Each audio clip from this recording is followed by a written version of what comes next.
Hey guys, Mark Holthe here, Canadian immigration lawyer, ex-immigration officer, and former high school teacher, coming to you live once again on another Canadian Immigration Live Q&A right here on the Canadian Immigration Institute, which is live streaming. Hopefully it's going to work today on Facebook, YouTube, Twitter, and we even have a private Facebook group called Express Entry Law. So wherever you're tuning in, please give us a shout out. We're always interested to see where everybody is listening from. Today, we're going to talk about whether or not you can come to Canada. And this seems like every month, at least once, we talk about this. And I brought a special guest on to come join me. And that guest is Susan Wood, who I will be pulling on in just a second here. And when Susan comes, then we're going to talk about two things. Past videos, one of the things that I spoke about was the fact that Susan is kind of our entry expert within the firm. No, I can't say expert. She's very knowledgeable about that area. And we're going to talk a little bit about these quarantine plans. And many of you who are able to get through the travel restrictions will realize that that you have to have a quarantine plan. So Susan's going to talk about that a little bit today with us.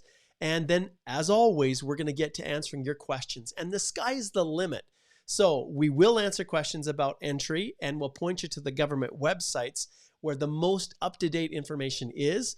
But we'll also try to answer your general questions about whether or not you can come to Canada.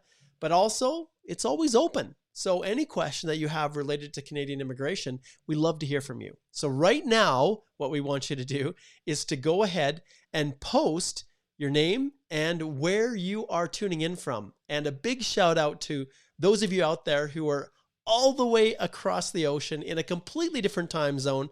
And it's 1 p.m. Mountain Daylight Time right now when we're recording this. But for many of you, it's the middle of the night. So big shout out to everybody who's taken the time to watch, even though you're on the other side of the world. So let's see who we've got here tuning in. We've got a good group of people that are already piling in. And part of the reason I do this little intro is to give time for people to connect with us. All right, so let's see. We've got Gurleen here from India. Welcome, Gurleen. Farshad, Iran. Excellent. Grateful to have you. We've got Raj over in Brantford, Ontario.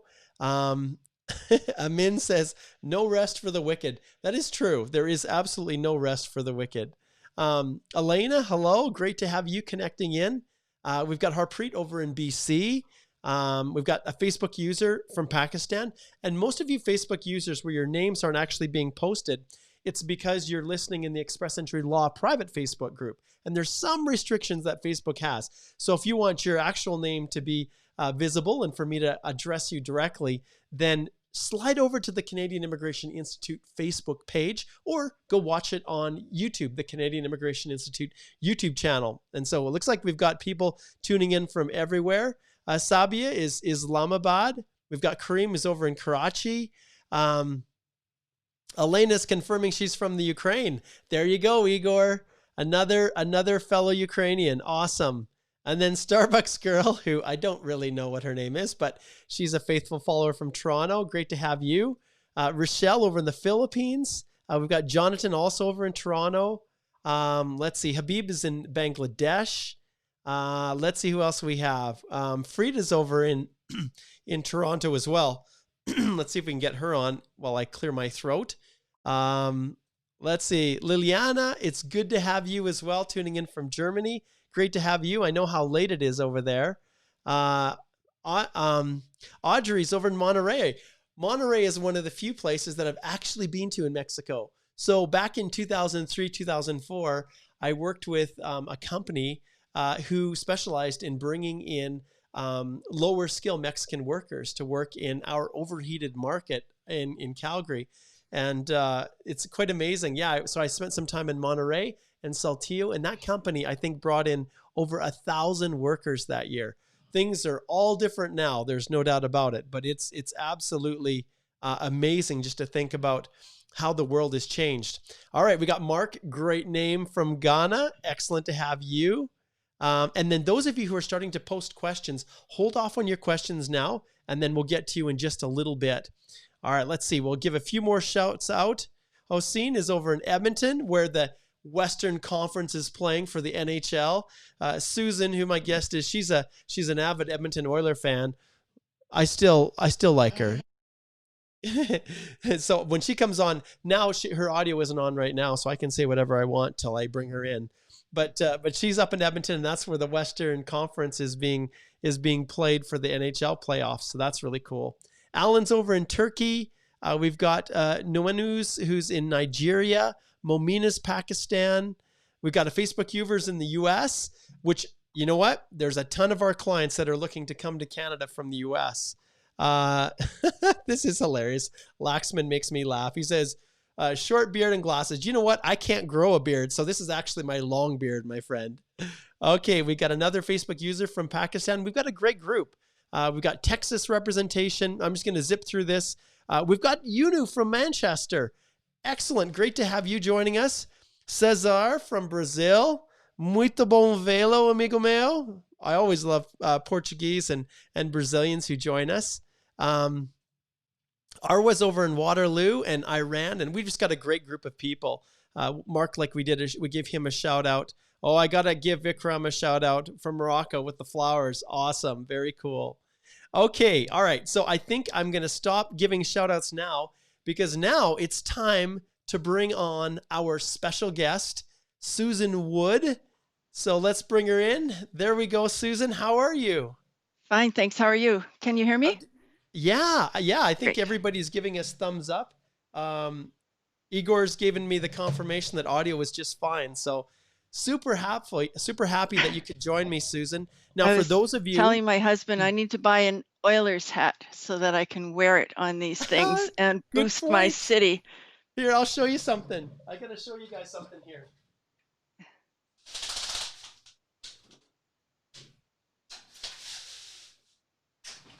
See, there's no scripting. There's no scripting whatsoever in our our live.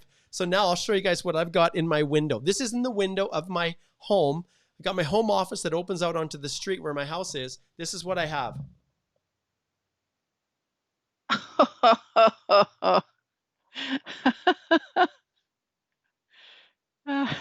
So if Susan came to visit me at my home, she'd have to park down the street a little ways. Yeah. But yes, I would. So that's the fun that we have here at Holthe Immigration Law. But just a little, by way of a little introduction, some of you have been able to watch previous videos where Susan came on. She's kind of, like I said, she's our knowledgeable lawyer. The Law Society says we can't call anyone an expert, so I don't do that. But Susan is really, really knowledgeable about the travel restrictions, about the entry requirements, and most especially what it takes to meet the quarantine plan that people have to have in place right now. So she's going to spend a little time talking about that. But Susan has been practicing for years, and I've known her for a very, very long time.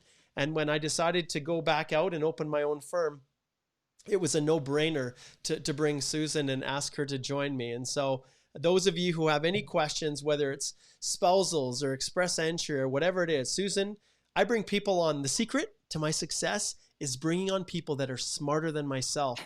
And so that's the best strategy for hiring. So so it's great to have you, Susan. So fill us in. How are things up in Edmonton? Good. Yeah, things are great here. It's a beautiful day. Yesterday we had a huge storm, but today it's like robin's egg blue sky and really, really nice. So nice. And this year, like in the past, we've had droughts, but this year it's rained and everybody's gardens are so beautiful and the leaves are full leaf. Everything is just lush and gorgeous. It's really a pleasant summer here. Absolutely. That's awesome. And I was going to say, yeah, with the rain, when it comes down, it's just, I love it. It just washes everything fresh. Yeah. It's just fresh and clean. So very cool. Okay. So Susan, tell us a little bit about, so just recently over the weekend, the non-US OIC was updated. Yeah. Well, I shouldn't say it was updated. It was extended, but we know that really they didn't change anything. So as far as you who are asking what's new with entry to Canada, you know, there really hasn't been any changes other than for them to extend it again. And Susan, do you recall how long it's been extended to? Another month till the end of Another month, August. end of August. Yep. So what does that mean? I guess the question for people who are waiting for their visa applications to be processed, who are kind of in limbo, waiting and wondering if they can come to Canada. What do you think that means for them, Susan, with one more month of travel restrictions?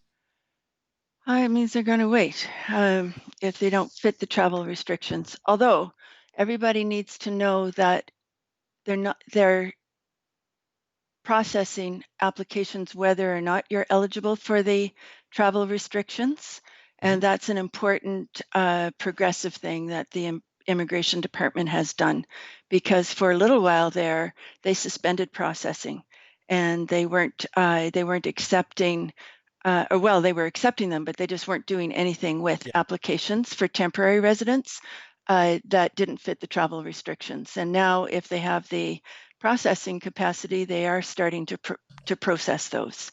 So yeah. that's a very good thing. Absolutely. And Yeah, I think they realized that if they didn't, then there was going to be this massive flood of yeah, applications I where they think just so. couldn't handle them. Hmm. So, especially with the online things, now that they've got a few things figured out where they're able to process, with the officers being in their homes working remotely, Yeah, they're able to do those. But anyone who has a paper-based application in the queue, like you spouses out there that are hoping your application to be finalized, there's just not a lot of forward movement. Although they did put together kind of a little pilot group with the specific purpose of scanning applications in, we're in for a long haul when it comes to yeah, any paper based. yeah. So, like, we're all expecting that even when things get back to normal, the processing times are going to be much slower than they were immediately before COVID. And we're not sure if they'll keep some of the priority processing that they have now. For people that are getting extensions within Canada, they have a special program where you can get advance approval. That's not the technical word for it, but essentially Yeah. that's what it means. Yep. And you can work in a new position if you get that advanced approval. Um, so some things like that have happened that we hope will carry on, uh, and we'll have to wait and see. Another thing that people are talking about that they brought up with the government, but there's been no announcements or any progress, is all the people that are doing the sponsorship applications. Uh,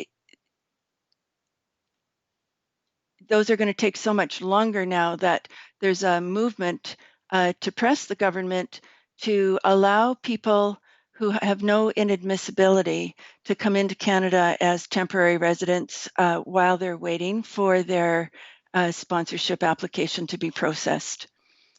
So right now, I mean, generally, if you were from a country that didn't require a visa, you could always show up, right? And come and visit your spouse. But people that needed temporary resident visas were routinely refused because the government would say, basically, we don't think you're going to leave by the end of the period authorized for your stay. Why would you if you're here with your true love, right? Yeah. But it's being brought up to say, with COVID, people are going to wait excessively long periods of time.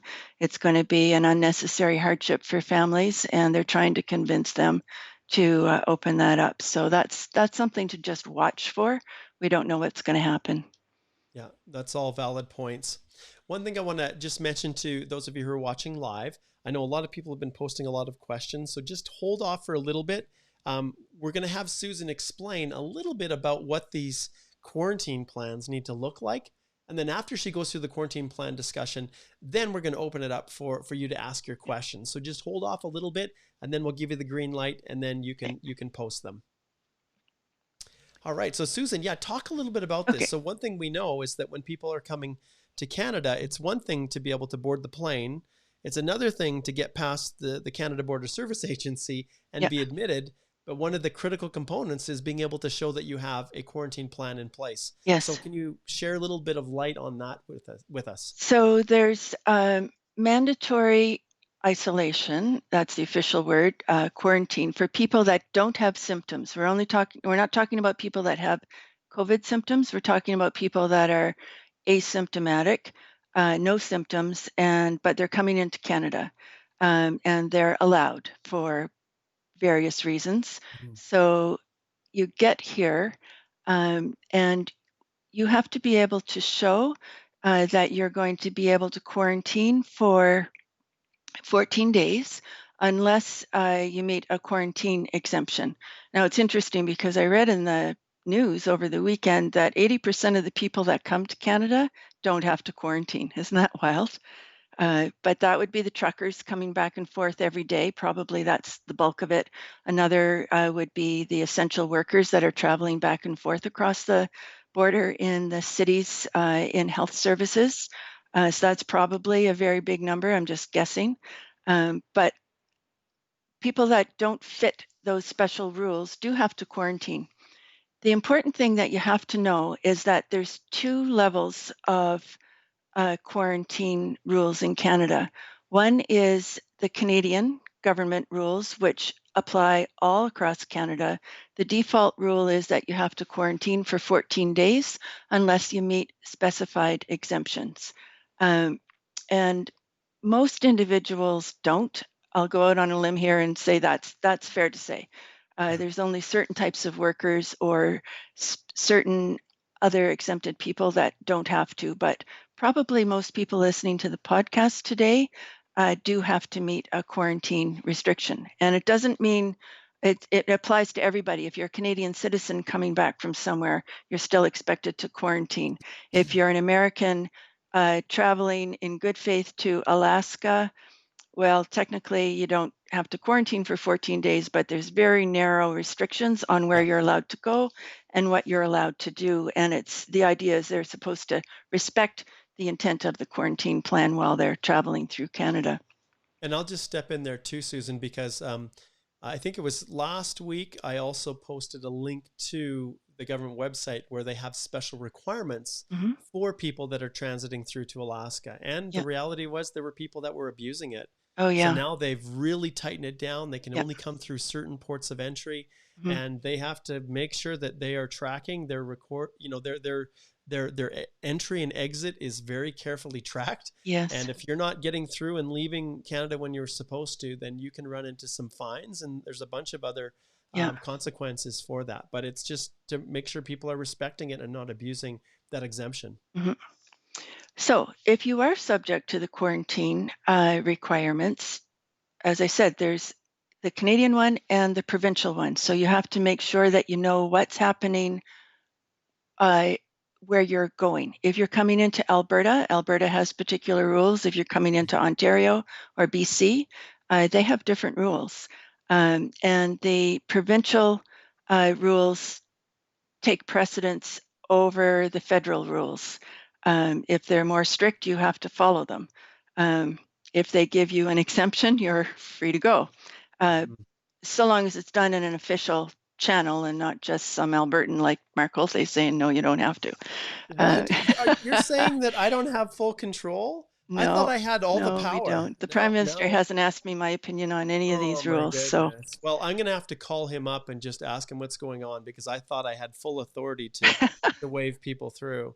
Actually, do you know what? If I was still a CBSA officer, maybe then I'd have that authority to yeah, wave people then you through, would. right? Yeah, It's you been a would few definitely years have since it. I worked on the border, that's for sure. Yeah. So for Canada, and Alberta and BC, you have to fill out a quarantine questionnaire before you come. So long before you ever arrive here, they're requesting that you fill out information about your quarantine plan by going online. It's a really easy link to find. There's an app called the ArriveCan app that you can do on an Android or iPhone. If you don't, there's a link to a form that you can fill out. If you don't fill out the form ahead of time, they'll give it to you at the airport to fill out before you're allowed to get through customs. And And what they're Susan, basic, yeah, I'm just going to shift over here. You keep talking, but I'm going to shift over here to the website yeah, view, and I okay, believe I believe that this is the one, yeah, that's it. right? Yep. Yeah. And so the App Store or Google, Mhm. Google Play, but that's the app. Yes. And it just basically walks through where you're staying, like what flight are you arriving on, where are you staying, and asks you basic questions about your quarantine plan. So it'll speed things up if you do that ahead of time at the airport. Um, Alberta has their own questionnaire. I believe British Columbia does too. The last time I looked, Ontario didn't, but Ontario has been tightening up their public health rules, so it's possible that they do. And so what you want to do is go online and check COVID public health for the province that you're going to. So just put in COVID public health Alberta quarantine if you want to get that specific, and you'll be able to get whatever the provincial rules are. So what goes into a quarantine plan? There's various pieces that you have to address. Everybody that flies in has to have a non-medical mask to go through the airport and go through the screening procedures.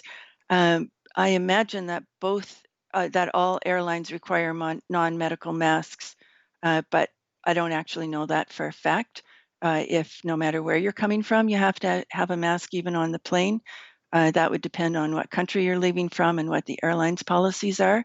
But once you get to Canada, you have to have a non-medical mask to wear at the airport, including the screening locations, and to wear to your quarantine location. That's important to know. And then you need, so that's step one. Step two, you need to know what's your transportation plan from the airport or from the land border to your quarantine spot. They want to know how you're going to get there, how long it's going to take, and you need to wear a mask en route. You're not to make any unnecessary stops on the way, so no stopping for groceries or anything like that on the way. In Alberta, you're allowed to use a rental vehicle, but you would want to check that when you come in, depending on the province. For example, I think it was Hawaii I was just reading about. They don't allow you to use rental vehicles to go from the airport to your quarantine spot. And these rules are subject to change depending on the research about COVID. So check before you come. Most provinces, you're not allowed to take public transportation. Ride shares and taxis will vary. I was checking for someone that was coming into Ontario and talked to the people in public health, and you were allowed to take a taxi. They were saying sit in the back seat on the passenger side, keep the windows down so you've got a good airflow, wear a mask. But other places you may not be allowed to use a taxi. But so you want to check how you're allowed to get where you're going. If you have to travel a long distance, meaning several hours, they want you to be careful. If you have to get food, go through a drive-through. If you're going to use a public washroom, be very careful about your hygiene practices with the hand sanitizer. Thinking about what you're touching, the door handles when you're opening them. They want you to be careful even before you go and use the facilities. Then they want to know where you're going to stay, the exact address, and who else is there. You can't be in contact with vulnerable people, meaning people with a compromised immune system, or children or elderly people, with only limited exceptions. But one exception, and for example, is if you are coming to live with your spouse who's considered over the cutoff age, which I think is 65. If they consent, then you can go in quarantine at their house, so if it's a consenting adult, or if it's a child that you have to go and give care to and look after, that is generally okay, but I would double check prior to entry so that you don't have any surprises about that. So they want to know where you're staying, and where you're staying, like as I've been talking to people, there's lots of different places people can stay. In a hotel room with room service, Airbnb, their own house with friends. And the nature of the quarantine plan from this point on will vary depending on where you're going. Because if you're going to stay at a hotel, you've got room service there. It's a pretty gruesome quarantine situation because you have to stay in the hotel room for 14 days, no leaving. Room service leaves food outside your door, but you don't have to make arrangements ahead of time for food to be delivered or your kitchen to be stocked up.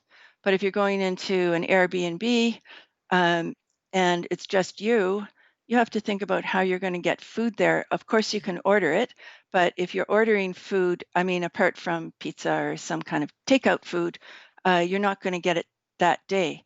So if you want to have coffee or tea available and you want to have breakfast food and lunch food until your regular groceries can be delivered the next day or the day after, you need a friend to put something in the Airbnb ahead of time, or you need to think about what you can bring with you that will pass, any of the food restriction importing limitations. But you need to think that part through, because they will say that the quarantine plan, you have to have access to the necessities of life.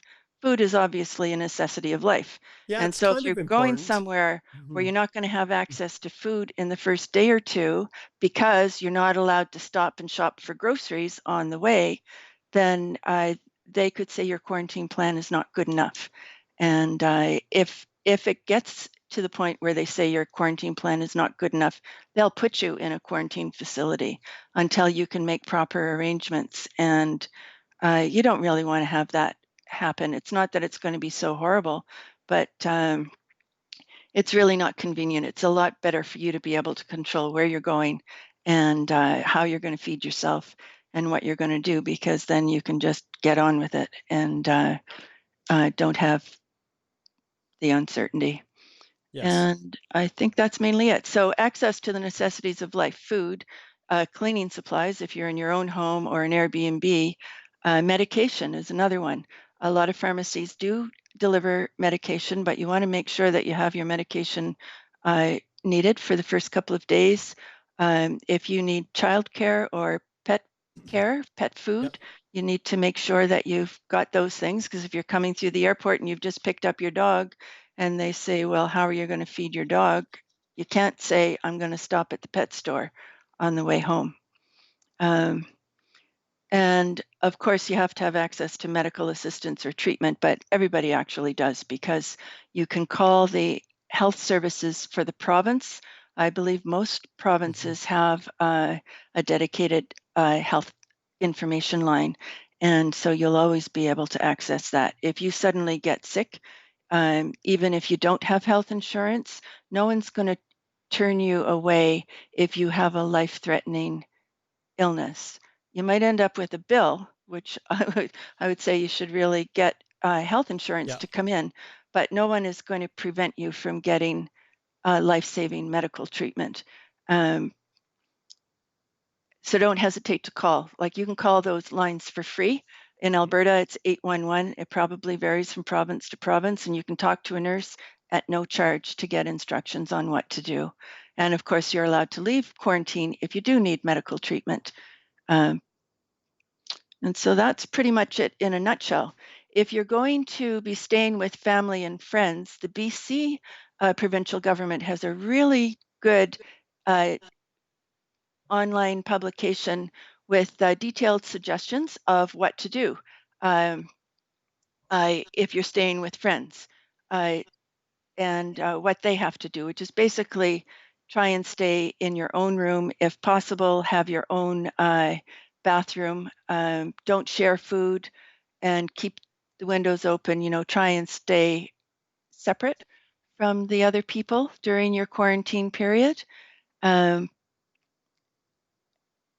and yeah, so that will be helpful. If you have that printed off, then you can show the screening officer that even though you're going to stay with other people, you have considered how you're going to follow the intention of the quarantine rules. Um,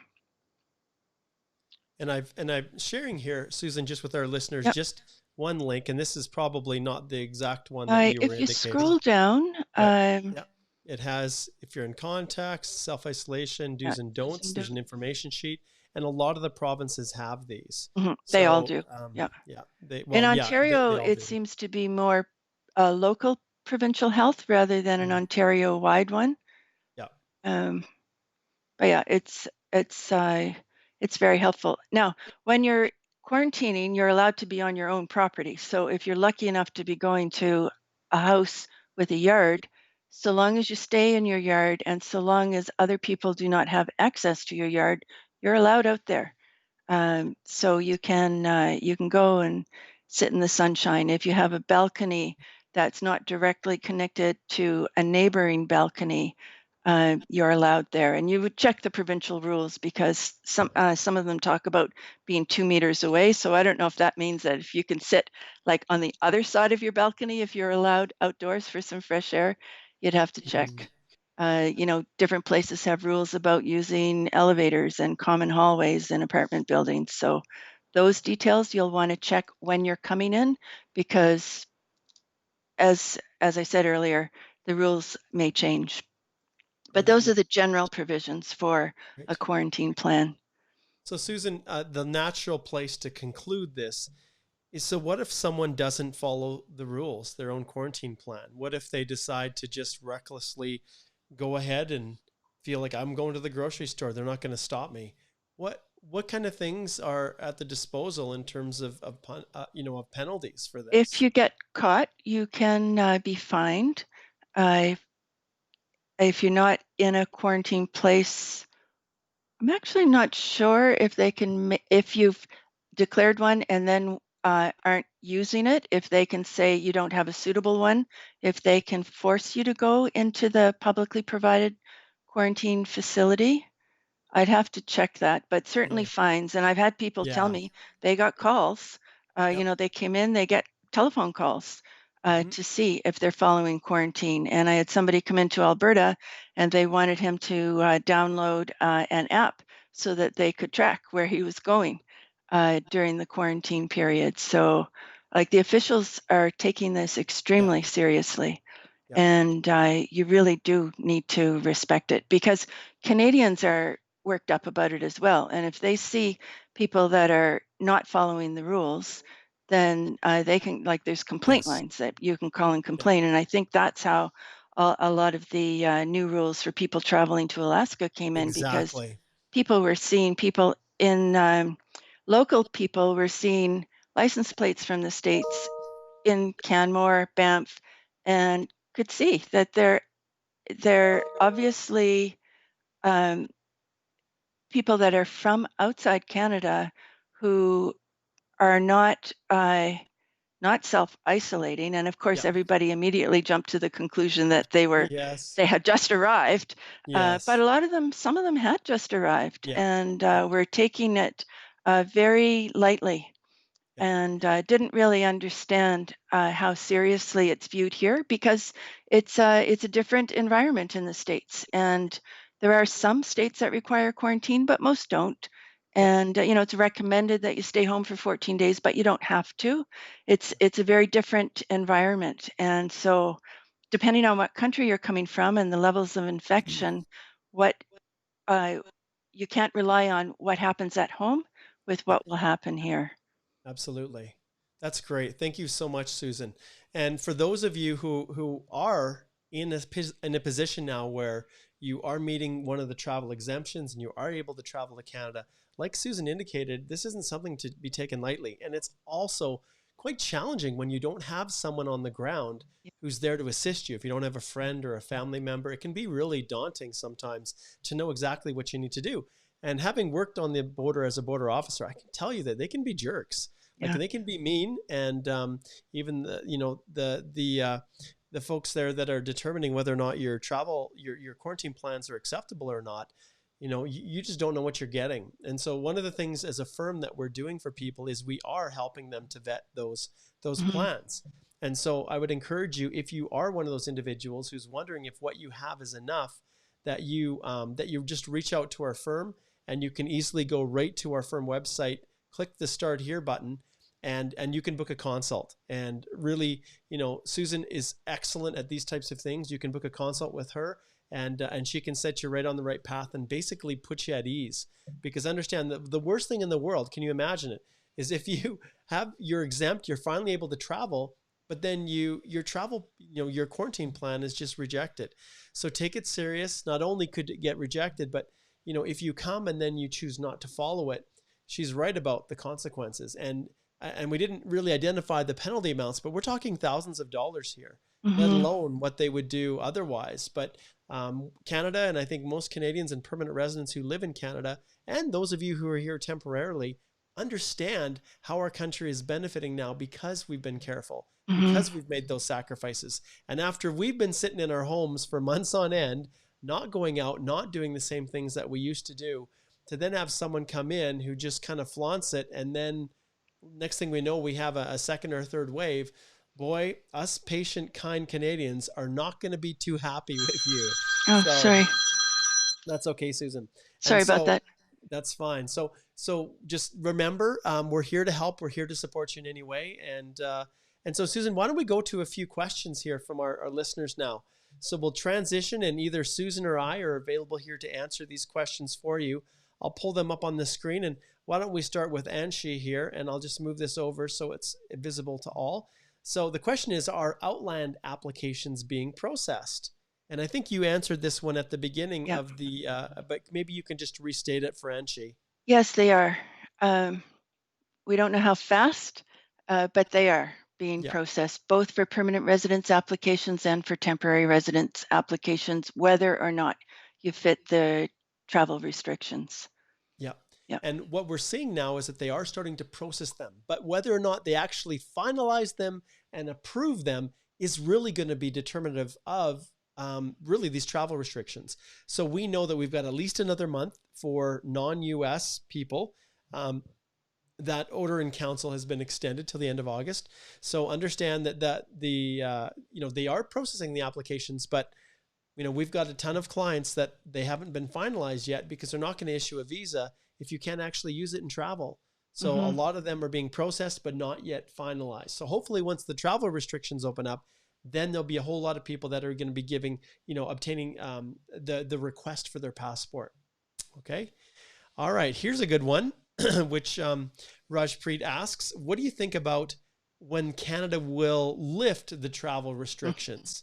So any prognostications there, Susan? Any theories on when you think they're going to actually go ahead and lift these? I think it's going to be a long time. The US one is in effect until August 20th or 21st. The mandatory quarantine is in effect until August 31st. The travel restrictions for people coming from outside the US is until August 31st. There's a lot, you hear in the news regularly, the airlines are putting pressure Yes. on allowing it to be more open. Other countries are opening the restrictions. I mean, yes, lifting their travel restrictions Yes. and allowing more people in. Yeah. I had been very hopeful that they would change from a category list to proof of health status list. Yeah. Um, but Canada didn't do that on the more recent one. I think Right. that would be a way to protect Yes. Canadians, Yeah.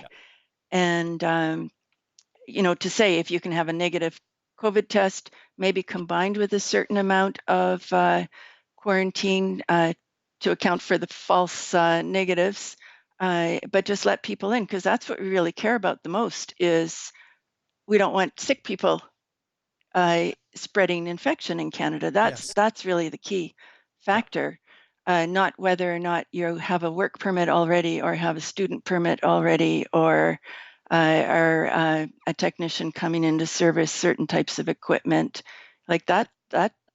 Like those are all good reasons to come, but that's kind of irrelevant. I think it would be better to follow the lead of other countries that looks at the Yeah. infection rates and some kind of proof. But as I said, the Prime Minister didn't ask me my opinion.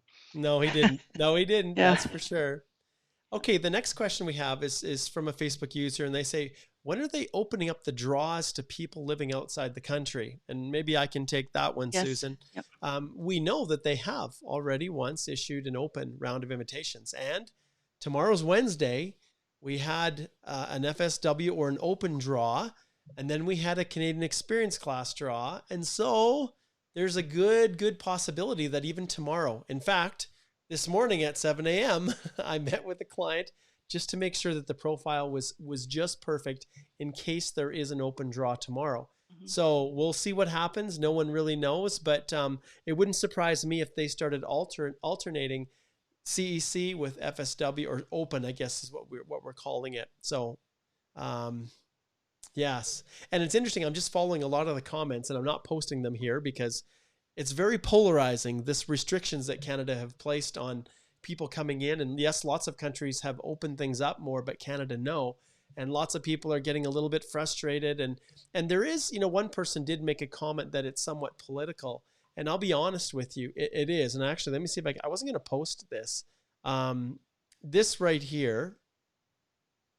Okay, so I'm just going to post Harpreet's comment here because he was a little frustrated. When you're using all caps, yes, people get heated about this.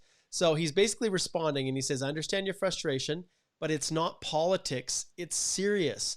So I agree 100% with Harpreet that it is serious, without a doubt. And we've seen this in the vast majority of people living in Canada. We take it serious.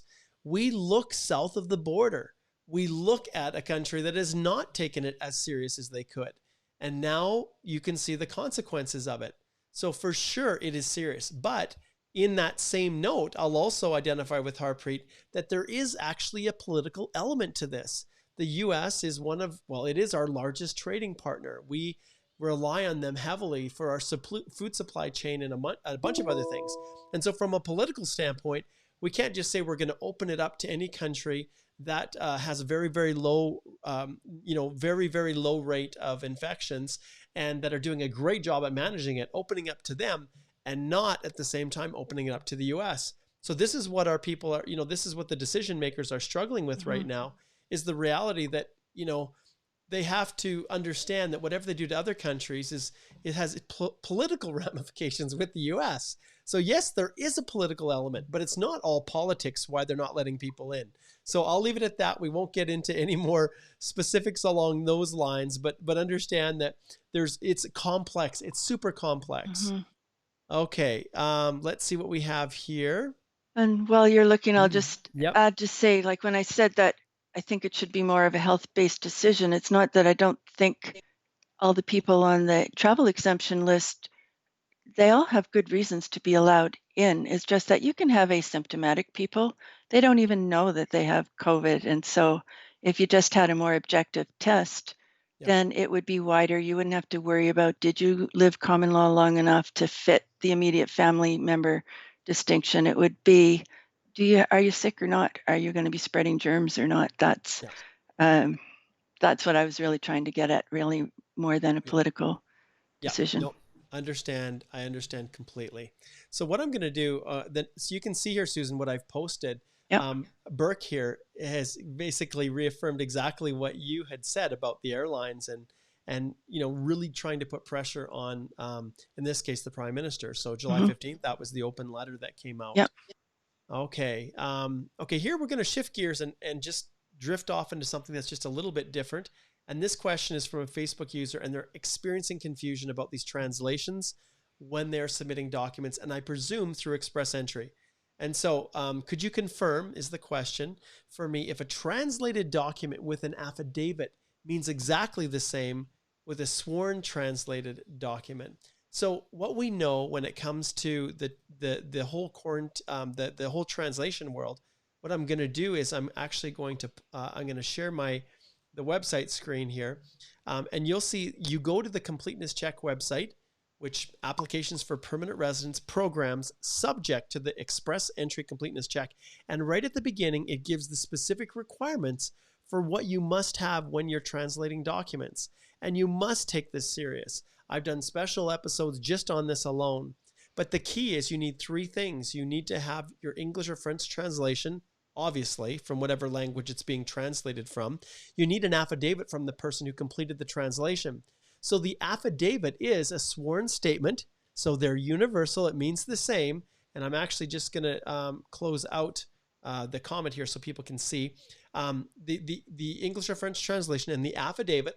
And basically, that's the sworn statement that says, I have translated this from the Arabic language to English to the best of my ability, and it's true and correct, the translation.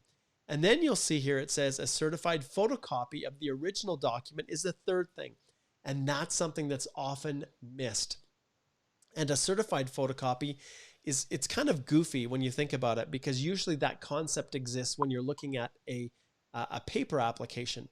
But in the virtual world, you would think that just a scan of the original document is the best that you could have. But what they want you is to go before a notary public or someone who can provide an actual confirmation that the document they saw was a real copy, or a certified copy. Well, certified means that they're certifying that it's a copy of the original, which is a little bit convoluted and hard to understand, but you can't just submit a scanned copy of the original. You need to take it to someone who looks at it, who makes a copy of it, and then stamps it or seals it as being a certified true copy. So that's what it means. So those are the three things that are required in the context of translations, and you really need to be careful and make sure that you are that you have all three pieces of that. Otherwise, what happens is you can get your application rejected, which unfortunately happens. Okay, let's take a look here now, and we're going to go through some more. Let's see what else we have here. Okay, so here's a very open-ended one. So Kadish says, I had a work permit. Can I travel to Canada? Well, Susan, I think you, like I, are probably have more questions here for Kadish. And this, I'm going to show you something that I have here, Susan. It's that sound right there. And that sound basically means that this is really legal advice, Kadish.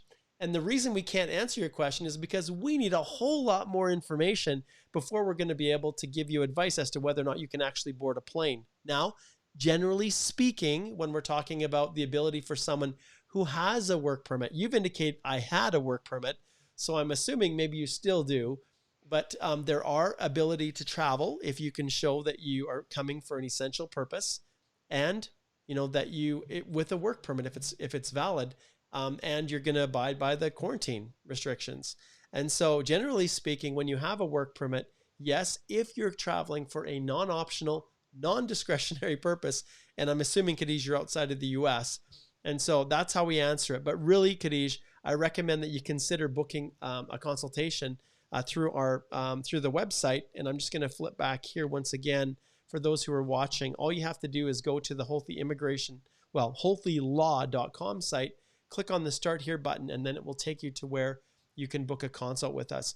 But we'd love to answer everybody's questions that are very specific, but those ones where we need just a little bit more information, we're not able to give direct advice. So hopefully, and I'll just add to that, please. It's not just having the work permit, even if you actually do have a valid one, because they look to see if you have a job to go to. Good point. If it's an open work permit, they want to know, are you coming to look for work, or do you have a confirmed position? Even if you have a specific work permit, they want to know, is the company still operating? Do they still need you?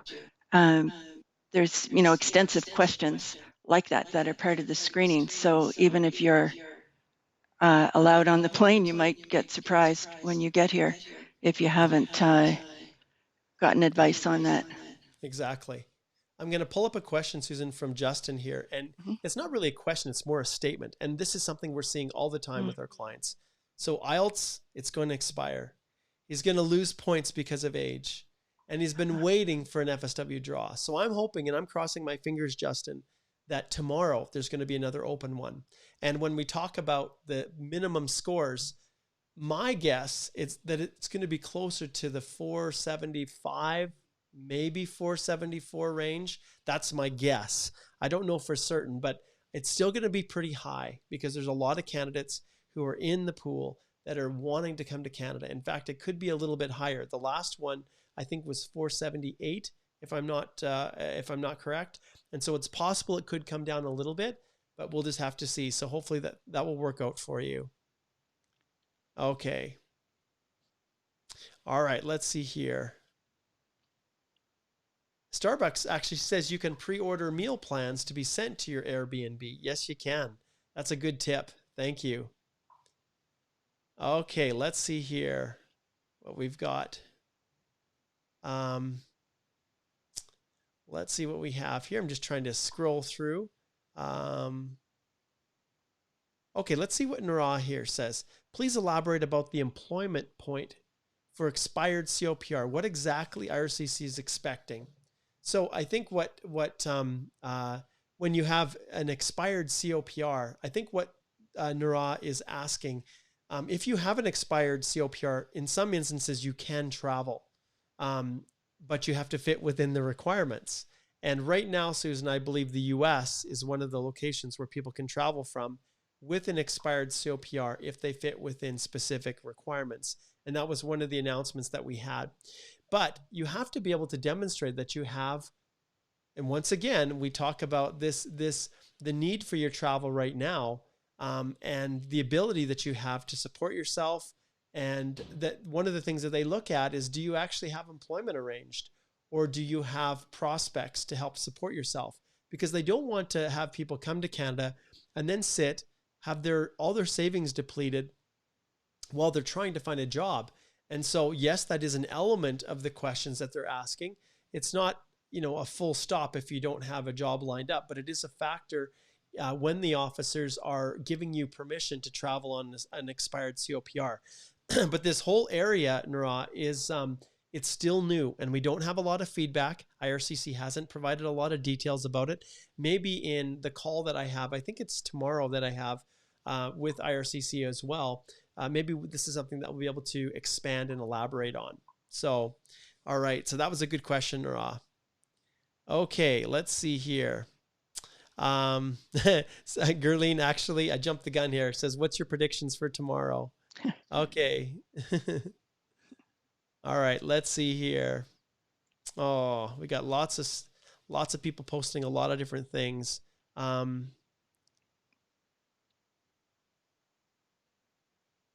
Okay, let's see. This is kind of a longer one, but it's something I think we might be able to tackle. So this one here is from Callum, and Callum is a faithful follower. That profile picture, man, that thing is hilarious. I don't know what you ran through, but my goodness, you are covered. I think it's maybe that Indian festival. I can't remember what it's called. Either that, or he was doing one of those runs, Susan, that we have here. Color, what is it? It's like Color Me Wild or something. These 5K runs. Anyways, so he said he had a question he had from his consult. People might find relevant for them. If I lived in another country on a work or study visa, even if for only 3 months, should where I live be put in my address history? So this is a good example. So what Callum is asking, there's a lot of and I'll just drop this off.